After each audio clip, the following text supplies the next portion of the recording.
Nous pouvons maintenant généraliser notre théorème de Brouwer que nous avons démontré sur la boule unité de Rn à tout compact convexe de Rn en disant que toute application continue d'un convexe compact de Rn dans lui-même possède un point fixe. Pour cela, nous allons prendre une application f continue d'un convexe compact de Rn que j'appelle K, et nous allons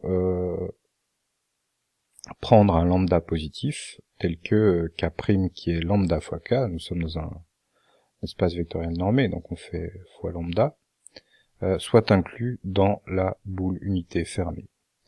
Alors ça c'est possible parce que K est compact, il est donc borné, et donc en prenant lambda suffisamment petit, on peut en faire une homothétie incluse dans la boule unité fermée.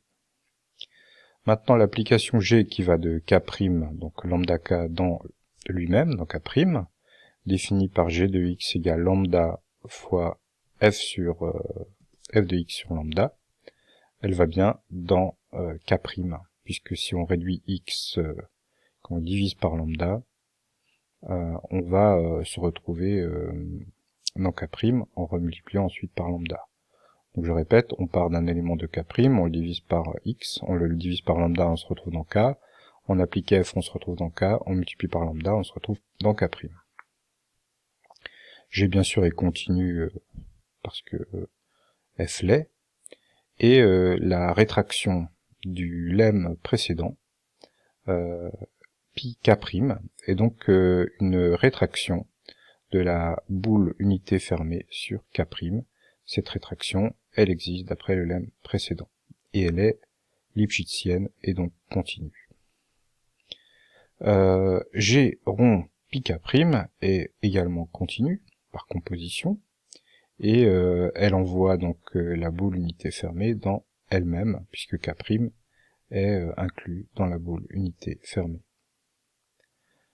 Par conséquent, on peut appliquer le théorème de Brouwer dans la boule unité fermée en disant qu'il existe un X de cette boule unité, tel que G rond pi K' de X est égal à X, un point fixe pour G rond pi K'. Comme G est à valeur dans K', eh bien ce X, il est à valeur dans K'. Il est dans K'. Et par conséquent, pi K' de X est égal à X, puisque les points de K' sont inchangés par la rétraction pi K'. Par conséquent, G de X est égal à X, et donc lambda f de X sur lambda est égal à X. Donc f de X sur lambda est égal à X sur lambda, et nous avons trouvé un point fixe pour F, ce qui démontre donc le théorème.